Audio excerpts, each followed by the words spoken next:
Assalamualaikum warahmatullahi wabarakatuh. Alhamdulillahirrabbilalamin. Kami panjatkan puji syukur kepada Allah Subhanahu wa Ta'ala yang telah melimpahkan taufik hidayah dan ini kepada kita semua. Kali ini kami ada sedikit berbagi ilmu tentang ilmu nahwu atau yang disebut dengan tata bahasa Arab, menyusun kalimat dalam bahasa Arab dengan mudah dan benar. Kami menggunakan kitab Syarah al-Ajrumiyah yang diawali dengan bab kalam. Bismillahirrahmanirrahim. Al-kalamu utawi kalam iku wa yo kalam iku al-lafdzu lafat al-murakkab kang den susun al-mufidu kang maedai bil wada'i kelawan sejo. Bahwa kalam itu adalah lafaz yang disusun, yang berfaedah dan disengaja. Jadi kalam itu terdiri dari 4 unsur terbentuknya kalam, yaitu yang pertama adalah lafaz, yang kedua disebut murakkab, yang ketiga disebut mufid, dan yang keempat adalah bil wada'i atau disengaja. Yakni anal kalama indan nahwiyina huwa al-lafdzu ila akhirih. Fal-lafdzu huwa as-sautu al-mustamilu ala ba'dil hurufil hijaiyati ka zaitun. Fal-lafdzu mongko utawi lafat huwa ya lafat iku as-sautu swara al-mustamilu kang mencakup ala ba'dil hurufi ing atase setengahe pira-pira huruf al-hijaiyati kang basa huruf hijaiyah. Ka zaitun kaya lafat zaitun. Fa innahu mongkostun lafat zaitun iku sautun swara al-mustamilu kang mencakup apa sautun ala zayi astamilu kang mencakup apa lafaz zaitun ala zayi ngatas za wal ya ilan ya wa dalilan dal. Bahwa lafaz itu adalah suara yang meliputi sebagian dari huruf-huruf hijaiyah. Seperti lafaz zaitun. Zaitun ini adalah suara yang terdiri dari huruf za, ya, dan dal. Fa illam yastamil ala ba'dil hurufi ka sauti tabli fala yusamma lafdhun. Fa illam yastamil mongko lamun ora meliputi apa lafaz apa suara ala ba'dil hurufi ing atas pira-pira huruf ka sauti tabli kaya suarane kendang fala yusamma mongko ora den arani apa suara lafdhun ing lafaz. Bahwa apabila suara itu bukan meliputi, bukan mencakup dari sebagian huruf-huruf hijaiyah seperti suara kendang atau bunyi-bunyian benda-benda yang lain, maka tidak dinamakan lafaz.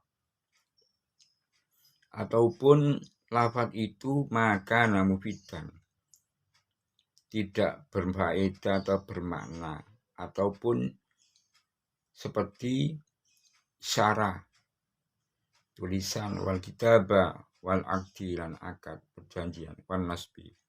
Maka juga meskipun itu termasuk lafaz, tapi bentuknya adalah syarah, tulisan, dan akad, maka juga termasuk kalam. Menurut bahasa kalam ini memang adalah ucapan, bukan tulisan. Jadi ucapan bukan tulisan.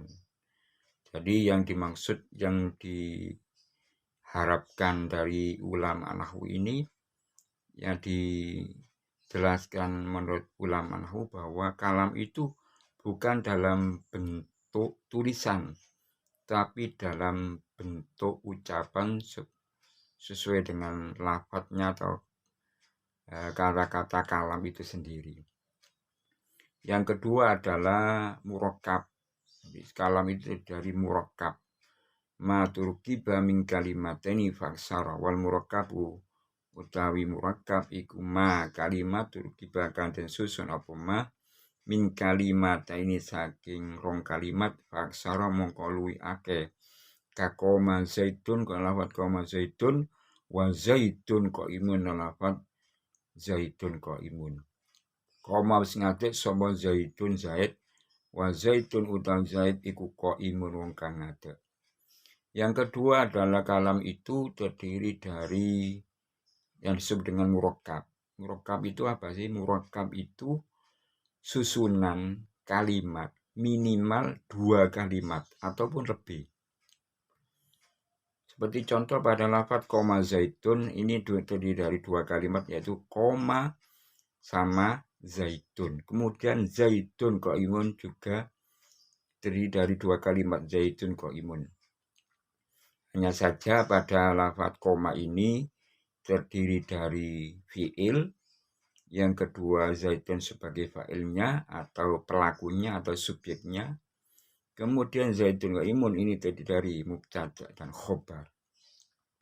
Kedua-duanya ini adalah termasuk kalam karena terdiri dari minimal 2 kalimat ataupun lebih.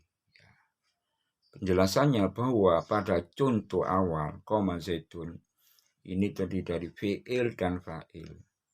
Dan fa'il ini dii'robi rafa, dii'robi atau marfu'un. Sedangkan pada contoh yang kedua yaitu zaitun qaimun ini terdiri susunannya adalah mubtada dan khobar. Wa kullu mubtada'in marfu'un bil ibtida'i. Kenapa mubtada itu dirafa?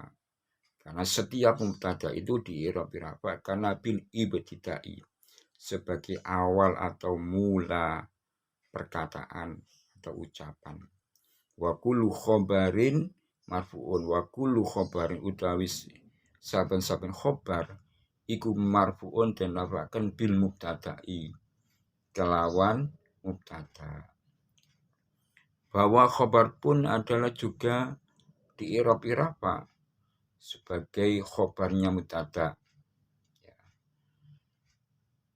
Maka kecuali wa kharaja bil murakkabi al mufradi bahwa susunan itu terdiri dari satu atau mufrad. Ya, begitupun juga kalau terdiri dari satu susunan atau hanya satu seperti lafaz zaitun maka juga tidak dinamakan kalam. Ini menurut indan nuhati ulama nahwu. Kemudian yang ketiga adalah wal mufidu. Wal mufidu utawi mufid ikuma kalimat afada kang maedai apa ma faidah dan faidah khus nisukuti minal mutakallimi wasami alaiha yang sunu bagusi apa asukutu meneng minal mutakallimi saking wong kang ngomong wasami lan wong kang ngrungokaken alaiha ing atase kalam ucapan. Seperti lafaz koma zaitun wa zaitun qaimun. Bahwa yang dimaksud dengan mufid adalah kalimat yang berfaedah. Artinya bahwa antara orang yang mengucapkan dengan orang yang mendengarnya ini tidak terjadi kesalahpahaman. Jadi dia sudah paham, sudah mengerti. Ya. Jadi tidak ada pertanyaan yang menyebabkan tidak ada kepahaman antara orang yang mengucapkan dengan orang yang mendengarkannya. Ya ini, jadi diam, yang sulu, tenang, diam.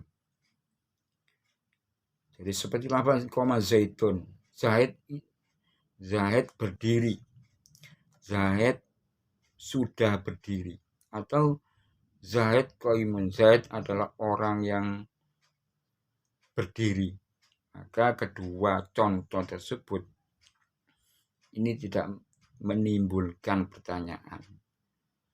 Jadi sudah paham betul antara orang yang mengucapkan dengan orang yang mendengarkan, tidak ada kesalahpahaman.